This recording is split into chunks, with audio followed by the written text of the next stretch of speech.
Hello बच्चों, let's see this question and here this question say what are the difficulties faced by in the non democratic countries people face in non democratic country.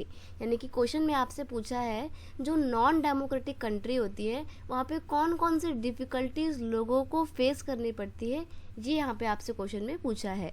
तो question का की concept है citizens problem in non democratic country. एक गैर लोकतांत्रिक या अलोकतांत्रिक देश में सिटीजन्स की प्रॉब्लम।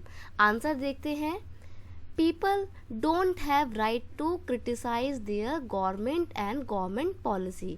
एक जो नॉन डेमोक्रेटिक कंट्री होती है वहाँ पे लोगों के पास ये अधिकार नहीं होता है कि वो अपनी सरकार को, गवर्नमेंट को क्रिटिसाइज़ करें, कंडेम करें, और ना ही वो गवर्नमेंट पॉलिसी को क्रिटिसाइज़ कर सकते हैं, ना ही उसके अगेंस्ट में वॉइस रेज कर सकते हैं।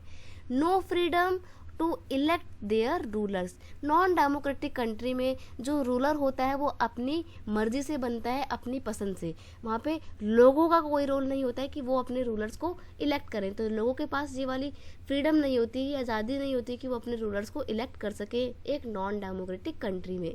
नेक्स्ट है people can not form their associations and organisation. एक और डिफ़िकल्टी जो उनको फेस करनी पड़ती है वो ये है कि नॉन डेमोक्रेटिक कंट्री में लोग अपने एसोसिएशंस या ऑर्गेनाइजेशन जो है वो फॉर्म नहीं कर सकते हैं, ना ही अपनी अलग कोई पॉलिटिकल पार्टी बना सकते हैं। ये नॉन डेमोक्रेटिक कंट्री में लोगों के सामने एक बहुत बड़ा चैलेंज होता है, एक बहुत बड़ा प्रॉब्लम होता है कि वो ना ही अपने एसोसिएशन बना के गवर्नमेंट को कुछ बोल सकता है, ना ही गवर्नमेंट के अगेंस्ट में कुछ बोल सकता है। अगर कोई पॉलिसी लोगों के फेवर में नहीं है तो भी वो उसके अगेंस्ट में वॉइस रेज नहीं कर पाते हैं। तो ये बहुत बड़ी प्रॉब्लम्स है नॉन डेमोक्रेटिक कंट्री की। नेक्स्ट है people don't have right to protest against the ruler. लोगों के पास कोई अधिकार नहीं है कि वो सरकार के अगेंस्ट में प्रोटेस्ट कर सके। नेक्स्ट है the fundamental right of people are constantly violated and civic rights are curtailed. जो नॉन डेमोक्रेटिक कंट्री होती है वहाँ पे लोगों को किसी भी तरीके के सिविल राइट्स या फंडामेंटल राइट्स नहीं प्रोवाइड किए जाते हैं। इनफैक्ट जो उनके जो सिविल राइट्स होते हैं, जो नागरिक अधिकार होते हैं, उनको भी कर्टेल करने की कोशिश की जाती है। कर्टेल का मतलब होता है उनमें कटौती लाई जाती है, उन अधिकारों में भी कमी लाई जाती है।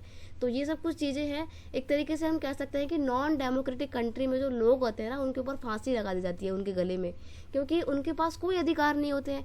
ना तो वो खुलकर बोल सकते हैं, ना ही सरकार के अगेंस्ट में अपनी वॉइस रेज कर सकते हैं, ना ही प्रोटेस्ट कर सकते हैं, ना ही अपने ग्रुप बना सकते हैं, और उनके पास कोई अधिकार भी नहीं होता है। उनके अधिकारों में लगातार कटौती हो रही होती है।